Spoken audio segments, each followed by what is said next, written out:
Beliau ini meninggal dunia pada tanggal 7 bulan Dzulqa'dah.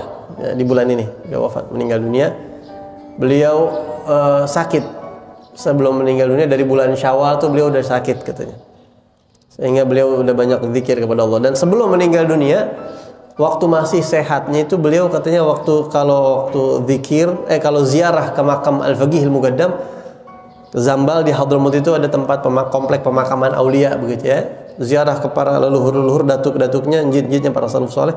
Nanti beliau jalan ke satu tempat.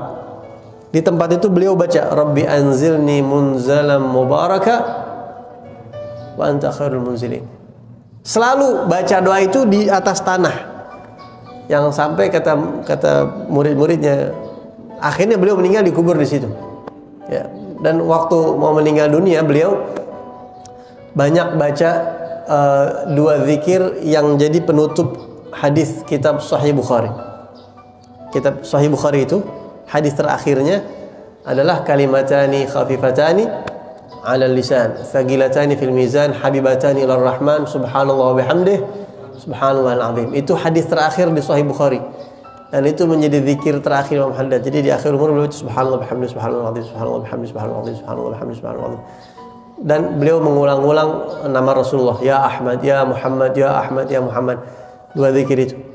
Dan begitulah Rasulullah SAW diperintahkan sama Allah di Al-Quran, idza jaa nasrullahi wal fath wa ra'aitan nasa yadkhuluna fi dinillahi afwaja fasabbih bihamdi rabbik. Allah memerintahkan Nabi akhir umur banyakin tasbih. Fasabbih bihamdi rabbika wastaghfirhu innahu kana tawwaba. Beliau meninggal dunia pada bulan Dzulqa'dah tanggal 7. Waktu itu ketika beliau meninggal dunia, beliau malam ya, di sepertiga malam awal kalau nggak salah, dan umur beliau 89 tahun kurang, panjang umur.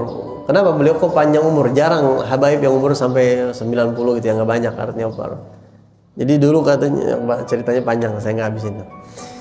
Dan ketika beliau meninggal dunia itu, yang nyolatin jenazahnya, ada sebagian orang soleh pengen tahu ngitung pakai tasbih yang nyolatin apa. Jadi yang sholat tuh dihitung satu pakai tasbih, satu datang dihitung pakai tasbih itu, dihitungin. Itu 20.000 orang katanya sama beliau yang nyolatin jenazahnya beliau. Dan bahkan di Masjidil Haram orang-orang menyolati jenazahnya, dapat surat begitu katanya. Orang Hadramut dapat surat dari orang-orang sana, dapat surat untuk menulis untuk bahwa Imam Haddad jenazahnya disolatin. Kok bisa? Siapa yang ngasih tahu kabar wafatnya Imam Haddad ke Mekah waktu itu? Akhirnya salah satu muhibbinnya Imam Haddad di Mekah ngasih tahu, kami tahu kabar wafatnya Imam Haddad di Mekah itu dari tukang sapu Masjidil Haram. Jadi zaman dulu Pak, Masjidil Haram nggak kayak sekarang ya, ada tukang sapunya. Tukang sapu Masjidil Haram dulu wali Allah Pak, aulia dulu ya. Wallahu a'lam. Kalau sekarang mungkin ada yang aulia, kita nggak tahu ya, kita husnudzon aja sama orang. Jadi tukang sapu Masjidil Haram itu dia nyapu tiap hari, bersihin. Jangan Masjidil Haram, nyapuin masjid aja gede banget fadilahnya, lagi nyapuin Masjidil Haram. Tahu dia bilang, wahai umat Islam, hari ini Imam Haddad meninggal di Hadramut. Yang beliau pernah haji, umur 35 tahun beliau ibadah haji dan menyelesaikan penulisan kitab An-Nasaih Adiniyah di depan makamnya Rasulullah. Ya, membacakan kitab itu di depan makamnya Rasulullah SAW. Sudah hampir rampung waktu itu. Jadi orang Mekah, orang Madinah tuh semuanya Masya Allah sama Imam Haddad pada saat itu. Akhirnya nih orang Mekah pada bilang, ente tahu dari mana Imam Haddad meninggal? Jangan sembarangan ente ngomong. Tahu dari mana ente Imam Haddad meninggal? Nih tukang sapu bilang, setiap hari Anda melihat beliau sholat di sini setiap hari. Beliau datang sholat di sini. Tapi hari ini nggak ada. Anda yakin nggak mungkin beliau kalau nggak meninggal tuh nggak mungkin, pasti beliau meninggal.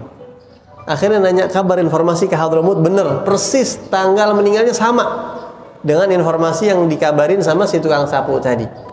Kok bisa Beb begitu Beb? Jadi para wali Allah itu ada di antara kelebihan mereka, karomah mereka, di antara mereka ada yang namanya ahlul khutwah. Khutwah itu sekali langkah nyampe kemana aja begitu ya. Jadi kalau kita pernah dengar dulu para wali katanya sholat maghribnya di Masjidil Haram, gitu ya, gitu kan ya, gitu ya. Itu bener ada itu. Kalau orang sekarang mah ya kurang lebih dah. Lu kagak Jumatan lu di Masjidil Haram, ngaco lu.